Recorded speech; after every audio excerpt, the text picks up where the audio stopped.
જય માતાજી ખેડૂત મિત્રો, ખેડૂત આઈડિયા ચેનલમાં તમારા બધાનું હાર્દિક સ્વાગત છે।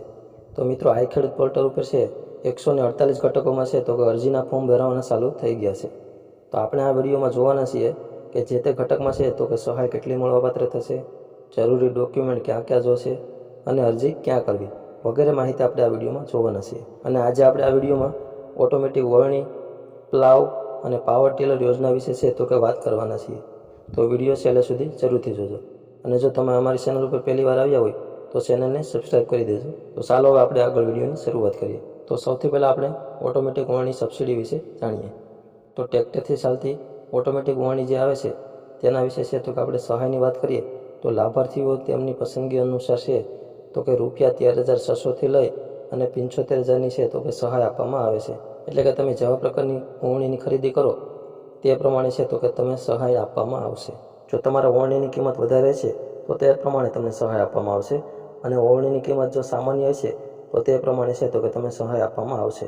ત્યાર પછી આપણે પ્લાવ સબસિડી વિશે જાણીએ। તો તેમાં આપણે સહાયના ધોરણની વાત કરીએ તો લાભાર્થીઓ તેમની પસંદગી અનુસાર છે તો કે 17,600થી લઈ અને 1,25,000 સુધીની છે તો કે સબસિડી આપવામાં આવશે।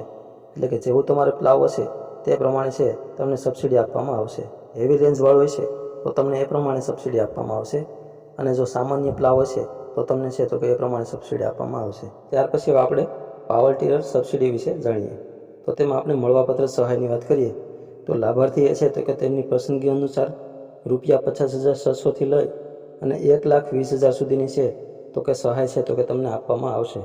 એટલે કે તમે જેવા પ્રકારનું પાવર ટીલર ખરીદશો એ પ્રમાણે છે તો કે તમે સહાય મળવાપાત્ર થશે। ત્યાર પછી હવે આપણે જાણી લઈએ કે આના માટે અરજી ક્યાં કરવી।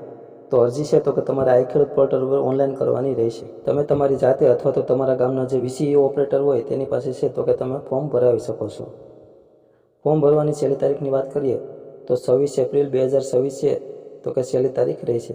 સમયગાળા દરમિયાન છે તો કે અરજી કરી દેવી, જેટલું બને તેટલું વહેલી તકે છે તો કે તમારે અરજી કરી દેવી, કારણ કે છેલ્લી તારીખોમાં છે તો કે પછી સર્વર ડાઉન હોય તો તમારી અરજી છે તો કે થઈ શકતી નથી। ત્યાર પછી આપણે જાણી લઈએ કે આ અરજી કરવા માટે જરૂરી ડોક્યુમેન્ટ ક્યાં ક્યાં જોશે।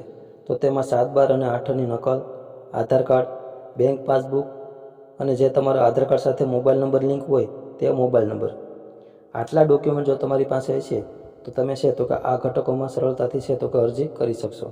ફોર્મ ભરાઈ જાય ત્યારબાદ છે તો કે અરજીની પ્રિન્ટ તમારે કાઢી લેવાની છે ને તે પ્રિન્ટ છે તો કે તમારી પાસે સાચવીને રાખી લેવાની છે। આ બધી ફોર્મ ભરવાની પ્રક્રિયા પૂર્ણ થઈ જાય ત્યારબાદ છે તો કે ટૂંક જ સમયમાં જેટલી પણ અરજી થઈ હોય તે બધી અરજીનો છે તો કે ડ્રો કરવામાં આવશે અને જો ડ્રોમાં તમારી પસંદગી થશે તો તમને છે તો કે તેની જાણ તમને SMS દ્વારા કરવામાં આવશે। અને જો ડ્રોમાં તમારી જે પણ ઘટકમાં અરજી મંજૂર થાય તે સાધન છે તો કે તમારે 1 મહિનાની અંદર ખરીદી લેવાનું રહેશે। ઘટકની ખરીદી થઈ જાય ત્યાર પછી છે તો કે જરૂરી ડોક્યુમેન્ટ સાથે જેવા કે ખરીદીનું પાકું બિલ, 7, 12 અને 8ની નકલ, આધાર કાર્ડ અને બીજા જરૂરી ડોક્યુમેન્ટ સાથે છે તો કે તમારે તમારા ગામના ખેતીવાડી અધિકારીને છે તો કે રજૂ કરવાના રહેશે। ત્યારબાદ જ છે તો કે તમને જે સહાય આપવામાં આવશે તે છે તો કે સહાયની રકમ તમારા ખાતામાં જમા કરવામાં આવશે। તો આજના વિડીયોમાં આટલું જ। મળશું આપણે એક નવા ઘટકના નવા વિડીયો સાથે। ધન્યવાદ।